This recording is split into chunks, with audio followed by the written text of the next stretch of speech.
Hello, I am Kelly Marno, and this is my overview of the work of Karl Marx for rereading the sociological canon.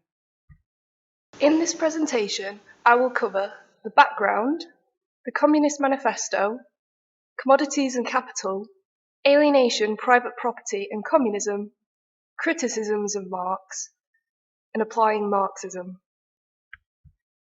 The 19th century was a time fraught with physical and social problems as the result of the Industrial Revolution and the decline of feudalism. There were great increases in urban populations, crime and violence, and devastating poverty. Working conditions, particularly for the lower classes, offer very low wages that earn just enough for individuals to pay for their own survival. Many liberals condemned such conditions, however. Karl Marx demanded a violent revolution against the capitalist system which generated these conditions.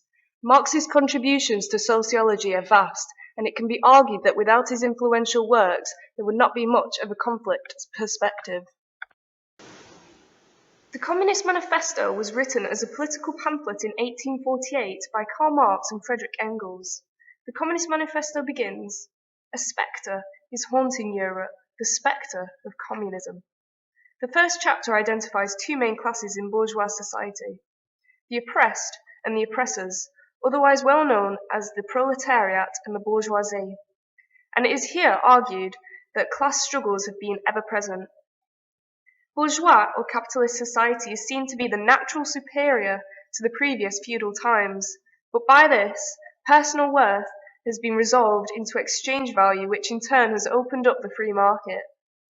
In Lindsay German's analysis of the manifesto, she summarizes Marx and Engels' view on how, despite the revolution brought to work, capitalism created conflict and immense human suffering.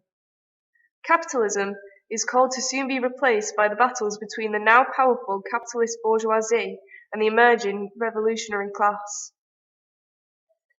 Here you may begin to question why the monopoly of the bourgeoisie is bad, and what would fuel the workers with such anger to achieve the bloody revolution in which Marx had envisaged.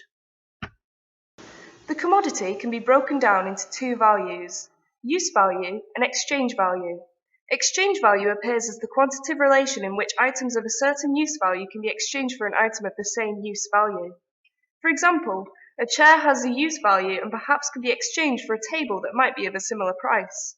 A computer, however, is more expensive as it's taken much more time to produce and has a greater use value than a chair. Therefore, the value of an item or commodity also takes regard for the amount of labor time it took to produce it. However, wherever the bourgeoisie can cut down costs such as labor, for perhaps new technologies, and labor time, such as reduced breaks and higher regulation of workers, it will be taken in order to increase profits and decrease expenditure. The fetishism of money, profits, or capital becomes the greatest commodity of all via its omnipotence in modern capitalist societies. Therefore, Marx argued that workers become poorer the more wealth and commodities he produces, as he himself becomes a cheap commodity to the capitalist. This appears all of working people to be slaves to the wage, and Salerno is quoted, "Everything under capitalism goes up on sale, and by doing so they construct and control the development of culture and how people think." During pre-industrial times, work can be argued to have been personal and specific to the individual and his family, such as farmers or shoemakers. In the free market of capitalism, however, the direct relationship of the laborer and the product of his labor have been dismantled to the objects of his production. This is alienating labor. The workers become alien to the workers, and all of the capital and power is received elsewhere.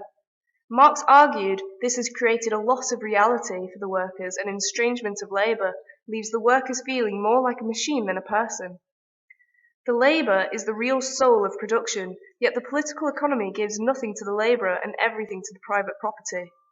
This is further evidence of slaves to the wage, but reveals the exploitative manner in which it is done.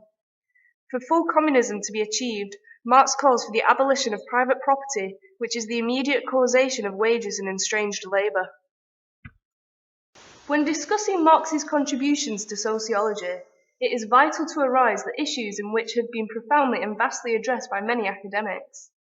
Dmitri, for example, found issues with consistency concerning scientific aspects of Marx's labor theory, thus creates a possible problem for the assumption of exploitation of workers creating the main source of profit.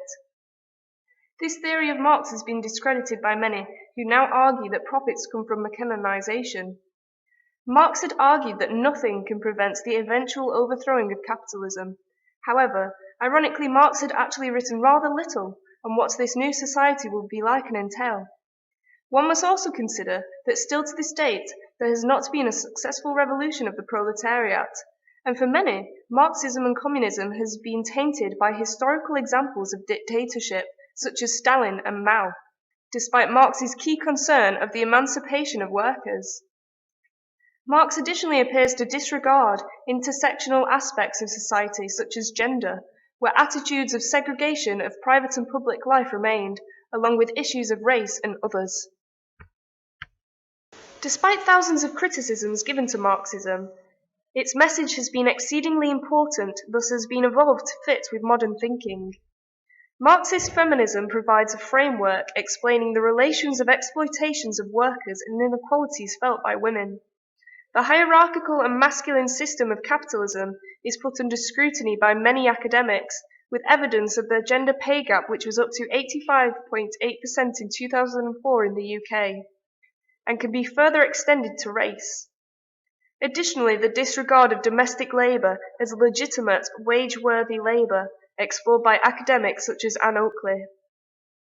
For Marxist criminologists, crime is inevitable in capitalist societies as capitalism can be seen as criminogenic, as exploitation of the working class at the cost of increasing poverty means that for many, crime is the only way some can survive and the only way to obtain consumer goods that are encouraged.